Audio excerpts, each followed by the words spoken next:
The Panhandle is full of sports talent, and that's never more obvious than at the 56th Panhandle Sports Hall of Fame induction. This year, they inducted a tennis legend, a volleyball phenom, and a football coach that knows nothing but winning. The 161st pick was Leo Laborde, a tennis player/instructor that played around the Amarillo area for nearly 60 years. Laborde passed away in 2012 at age 94. His son, Leo Laborde Jr., accepted on his behalf. He considered this his home,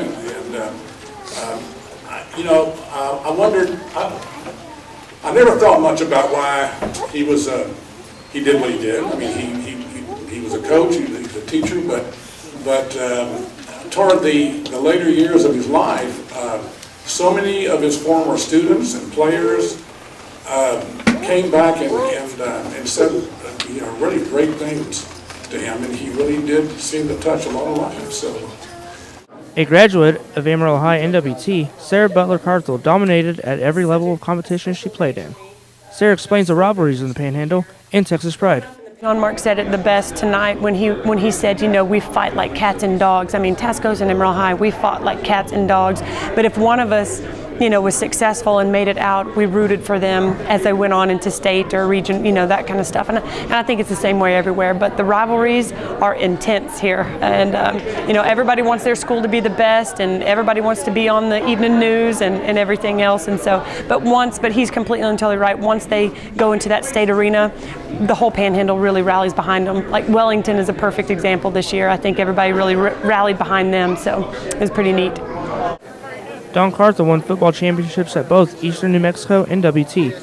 Carthel expresses the talent level in the Panhandle. Well, I think every year there's going to be, 10 to 15 players at least from this area that can play college football at some level. And just a matter of getting out and finding them and then developing them. Some of them may not be as athletic, but their work ethic, their heart, and everything else is going to be better than just about anybody else that you can find anywhere in the country. And the pride that they have in the Panhandle is it pays big dividends, for putting people in the stands and for winning football games. To be able to have the ability and the opportunity to play volleyball here in the Panhandle is just such a blessing.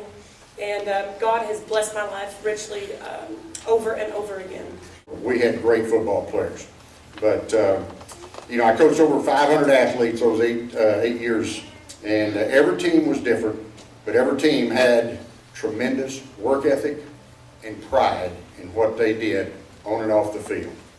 The Hall of Fame hosted a meet and greet with the new and former inductees. Oh, it's an awesome honor. It's just humbling. I had no idea and don't think I deserve to be in this type of class, but I'm tickled to be here and very appreciative. You can find a list of inductees of the Panhandle Sports Hall of Fame in the book Pride of the Plains, and also an updated book which has the recent inductees with Pride of the Plains Volume 2. This is Quinn Marquez of the Ranger Online.